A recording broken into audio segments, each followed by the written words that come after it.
ನಮಸ್ಕಾರ ಮಕ್ಕಳೇ. ಇವತ್ತಿನ ಒಂದು ಕಥೆಯಲ್ಲಿ ವ್ಯಾಪಾರಂ ದ್ರೋಹ ಚಿಂತನಂ, ವ್ಯಾಪಾರ ಮಾಡುವವನಿಗೆ ಎಷ್ಟೆಲ್ಲ ಕಷ್ಟಗಳು ಬರುತ್ತೆ, ಯಾರ್ಯಾರು ದ್ರೋಹವನ್ನು ಬಗೆಯುತ್ತಾರೆ ವ್ಯಾಪಾರ ಮಾಡಬೇಕಾದ್ರೆ ಅನ್ನುವುದನ್ನು ಈ ಒಂದು ಕಥೆಯಿಂದ ತಿಳಿದುಕೊಳ್ಳೋಣ.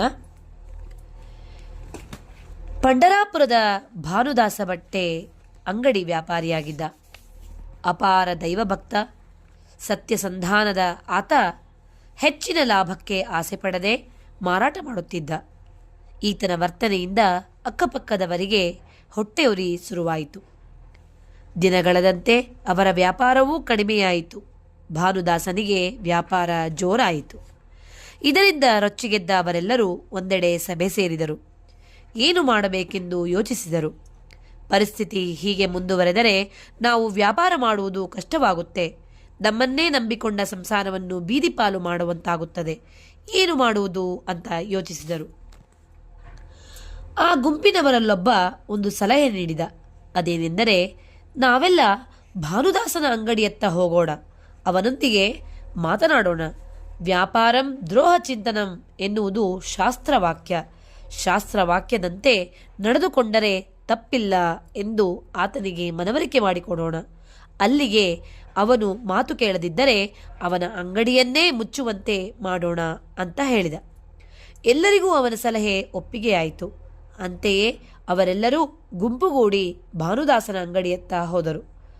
ಭಾನುದಾಸ ತನ್ನ ನೆರೆಹೊರೆಯ ವರ್ತಕರನ್ನು ಆತ್ಮೀಯವಾಗಿ ಸ್ವಾಗತಿಸಿದ. ಅವರಿಗೆ ಹಣ್ಣು ಪಾನೀಯ ಕೊಟ್ಟು ಉಪಚರಿಸಿದ.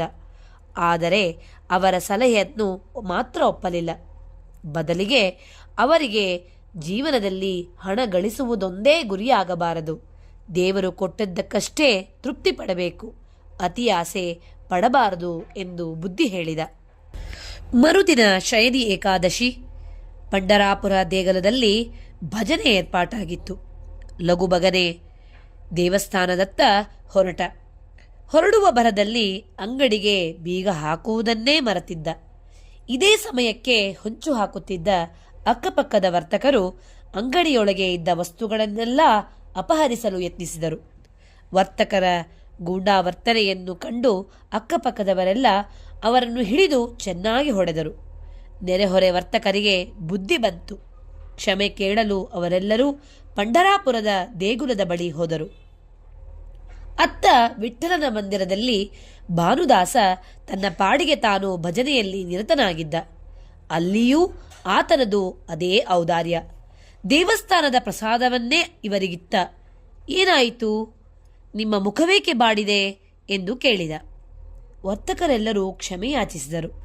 ಆಗ ಭಾನುದಾಸ, ಎಲ್ಲವೂ ಆ ವಿಠ್ಠಲನ ಇಚ್ಛೆ, ಮಾಡುವ ಕಾರ್ಯವನ್ನು ಭಗವಂತನ ಸೇವೆ ಎಂದು ಮಾಡಬೇಕು, ಅತಿ ಆಸೆ ಪಡಬಾರದು, ಅವನು ಕೊಟ್ಟದ್ದಕ್ಕೆ ತೃಪ್ತಿ ಪಡಬೇಕು ಎಂದು ಬುದ್ಧಿ ಹೇಳಿದ. ಈ ಒಂದು ಕಥೆಯಿಂದ ನಾವು ಏನು ತಿಳ್ಕೊಳ್ಬೇಕು ಅಂದರೆ, ನಾವು ಅತಿಯಾಗಿ ಆಸೆಯನ್ನು ಪಡಬಾರದು. ಇದ್ದಿದ್ರಲ್ಲೇ ನಾವೇನು ಮಾಡಬೇಕು, ತೃಪ್ತಿಯನ್ನು ಪಟ್ಟುಕೊಂಡು ಅಪ್ಪ ಅಮ್ಮ ಕೊಡಿಸಿದ್ದನ್ನು ತೃಪ್ತಿಯಿಂದ ಆಟವಾಡುತ್ತಾ ನಾವು ಸಂತೋಷವನ್ನು ಪಡಬೇಕು. ಅತಿ ಆಸೆ, ಅದು ಬೇಕು ಇದು ಬೇಕು ಅನ್ನುವುದನ್ನು ನಾವು ಬಿಡಬೇಕು ಅನ್ನುವುದನ್ನು ಈ ಪಾಠದಿಂದ ನಾವು ತಿಳಿದುಕೊಳ್ಳಬಹುದಾಗಿದೆ. ಚೆನ್ನಾಗಿದೆ ಅಲ್ವಾ ಮಕ್ಕಳೇ? ಧನ್ಯವಾದಗಳು.